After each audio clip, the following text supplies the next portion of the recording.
اعوذ باللہ من الشیطان الرجیم بسم اللہ الرحمن الرحیم۔ اب جو دو صورتوں کا جوڑا آ رہا ہے، سورۃ الاعلیٰ اور سورۃ الغاشیہ، ان دونوں کے بارے میں یہ بات تو آپ میں سے بہت سے حضرات کے علم میں ہوگی کہ نبی اکرم صلی اللہ علیہ وسلم کا یہ معمول تھا کہ جمعہ اور عیدین کی نمازوں میں آپ ان صورتوں کی قرأت فرماتے تھے، پہلی رکعت میں سورۃ الاعلیٰ، دوسری رکعت میں سورۃ الغاشیہ۔ اور اس کی وجہ بھی صاف سمجھ میں آ جاتی ہے، ان دونوں میں تذکیر کا حکم ہے حضور کو، فذکر انما انت مذکر فذکر ان نفعت الذکریٰ۔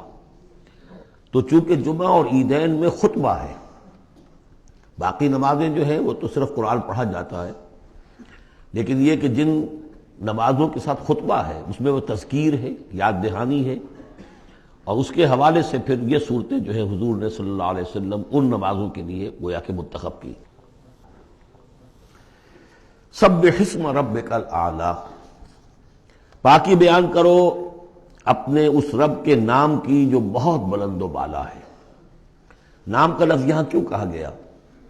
اس لیے کہ ہمارا جو بھی کوئی ذہنی رشتہ ہو سکتا ہے اللہ تعالیٰ کے ساتھ، جہاں تک اس کی ذات ہے، وراء الورا ثم وراء الورا ثم وراء الورا، اس کا کوئی تصور ہمارے لیے ممکن نہیں، ہمارے تخیل سے، تصور سے، وراء الورا ثم وراء الورا، ہمارا جو بھی اس کے ساتھ ذہنی قلبی رشتہ ہے اس کے ناموں کے حوالے سے ہے۔ وَلِلَّهِ الْأَسْمَاءُ الْحُسْنَىٰ فَادْعُوهُ بِهَا، لہذا تسبیح بھی ہوگی اللہ کی، تحمید بھی ہوگی تو اللہ کے ان اسماء کے حوالے سے۔ الذی خلق فسوی والذی قدر فہدی، یہ چار الفاظ جو ہے بہت قابل توجہ ہیں۔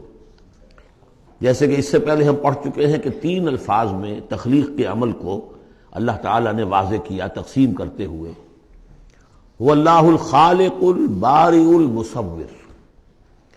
ایک شے کا پہلے ایک ذہن میں نقشہ بنتا ہے، پھر اس کا بالفعل اس کو پھر باہر جو ہے اس کا وجود آتا ہے، پھر اس کے فنیشنگ ٹچز ہوتے ہیں، پھر تصویر ہے اس کی۔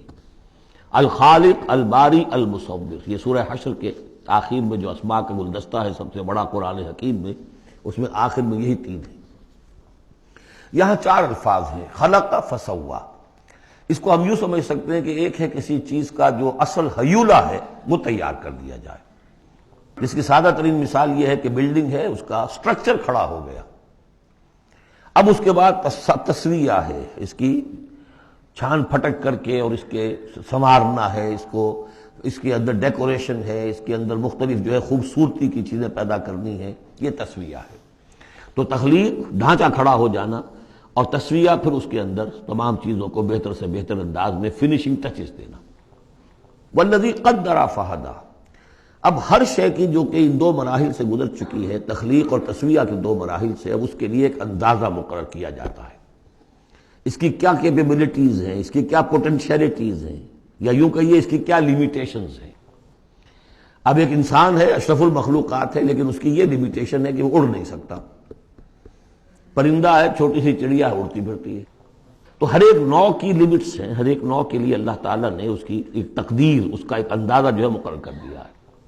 پھر انواع کی تقدیر مقرر، انسانوں کی بھی تقدیر ہے، وہ جو میں بتا چکا ہوں، شاکلہ جو بنتا ہے، وہ جو بھی جینز آئے ہیں وہ تو اس کے گویا کہ گیون ہیں اس کے لیے۔ کسی کو ذہانت والے ملے ہیں، کسی کے اندر جسمانی قوت والے زیادہ ہیں، کسی میں کوئی اور وصف ہے، تو یہ بھی اس کے لیے گیون ہے، اور اس سے اس کا شاکلہ تیار ہو جاتا ہے، اس کی شخصیت کا ایک سانچہ بنتا ہے۔ اب ظاہر بات ہے کہ اس کے اندر جو بھی اب وہ محنت کرے گا اس کے اندر اندر کرے گا، اس سانچے سے باہر نہیں نکل سکتا۔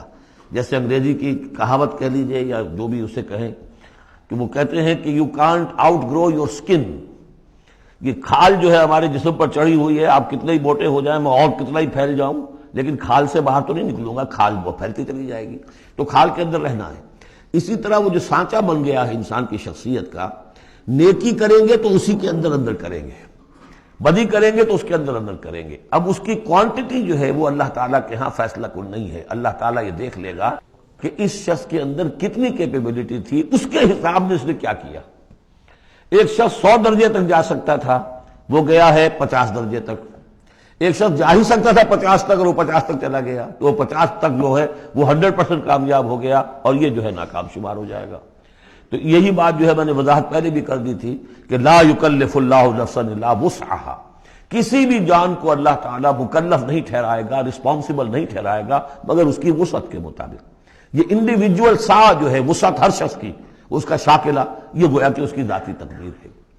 فہدا، چوتھی چیز ہے کہ ہر شے کا ایک اندازہ مقرر کرنے کے بعد پھر ایک جبلی ہدایت اس کو دے دی جاتی ہے، چلو ادھر۔ پہلی جبلی ہدایت ہے جس کا ذکر آ جائے گا ابھی تھوڑی دیر کے بعد۔ جبلی ہدایت جو ہے وہ ہر بکری کے اندر ہدایت ہے کہ یہ چیز تمہارے کھانے کی ہے، یہ کھانے کی نہیں ہے۔ بہترین گوشت اس کے سامنے ڈال دیجئے وہ تو نہیں کھائے گی، تو جبلی ہدایت ہے اس کی۔ اور گوشت کی اور جو ہے آپ شیر کے سامنے بہت اچھی سبزیاں ترکاریاں لا کر ڈال دیجئے، وہ دیکھے گا بھی، تھوکے گا بھی نہیں، ان کو اسے گوشت چاہیے۔ یہ ہے ہر جبلی ہدایت۔ پھر جبلی ہدایت کے اوپر پھر ہدایت کے اور مراحل ہیں جو اللہ تعالیٰ دیتا ہے، پھر وہ اپنی کتابیں نازل فرماتا ہے، اپنے نبی بھیجتا ہے۔ یہ گویا کہ ہدایت کی تکمیل ہے، ورنہ ہدایت تو بنیادی طور پر جو ہے ہر جبلت کے اندر بھی اللہ نے ودیت کر دی ہے۔ تو یہ ہر کریشن کے لیے یہ چار الفاظ جو یہاں آئے، سبح اسم ربک الاعلی الذی خلق فسوی والذی قدر فہدی والذی اخرج المرعی، وہی ہے کہ جو نکالتا ہے چارہ زمین سے، فجعلہ غثاء احوا، جو شروع میں تو گھاس اگی ہے تو بڑی خوبصورت ہریابل جو ہے، اس کے بعد وہ سیاہ پڑ جاتا ہے اور چورا چورا ہو جاتا ہے۔ سنقرئک فلا تنسی، اے نبی ہم آپ کو پڑھا دیں گے، آپ بھولیں گے نہیں۔ یہ بھی وہی بات ہے جو سورہ قیامہ میں آ چکی ہے، لا تحرک بہ لسانک لتعجل بہ ان علینا جمعہ وقرآنہ، ہمارے ذمہ ہے، آپ یہ مشقت زیادہ اپنے اوپر نہ لیں، یہ ہم کام کر دیں گے، آپ کے سینے میں اس کو جمع کر دیں گے اور پڑھوا دیں گے، ترتیب بھی بتا دیں گے۔ سنقرئک فلا تنسی الا ما شاء اللہ، سوائے اس کے جو اللہ چاہے۔ تو اگر اللہ چاہے، فرض کیجئے یہ اس لیے بات کو واضح کرنے کے لیے، اللہ بلانا چاہے گا تو آپ لاکھ اپنی زبان کو حرکت دیتے رہیں، اللہ تعالیٰ کی قدرت سے تو آپ باہر نہیں نکل سکتے، آخر اللہ تعالیٰ قدیر ہے اللہ شے پر۔ لیکن یہ کہ یہ صرف اس امکان کو ظاہر کرنے والی بات ہے، اس کا یہ مطلب نہیں کہ اس سے یہ نکل آتا ہے کہ قرآن مجید کی کوئی آیت جو ہے اللہ نے بھلوا بھی دی محمد کو صلی اللہ علیہ وسلم۔ یہ ایسے ہی ہے، قل ان کان للرحمن ولد فانا اول العابدین، اگر اللہ کا کوئی بیٹا ہو تو سب سے پہلے میں پوجوں گا اسے۔ تو یہ اس طرح کی چیز ہے، الا ما شاء اللہ انہ یعلم الجہر وما یخفی، وہ اللہ تعالیٰ جو ہے وہ تو جانتا ہے، خواہ کوئی بلند آواز سے بات کہی جائے خواہ اسے چھپایا جائے۔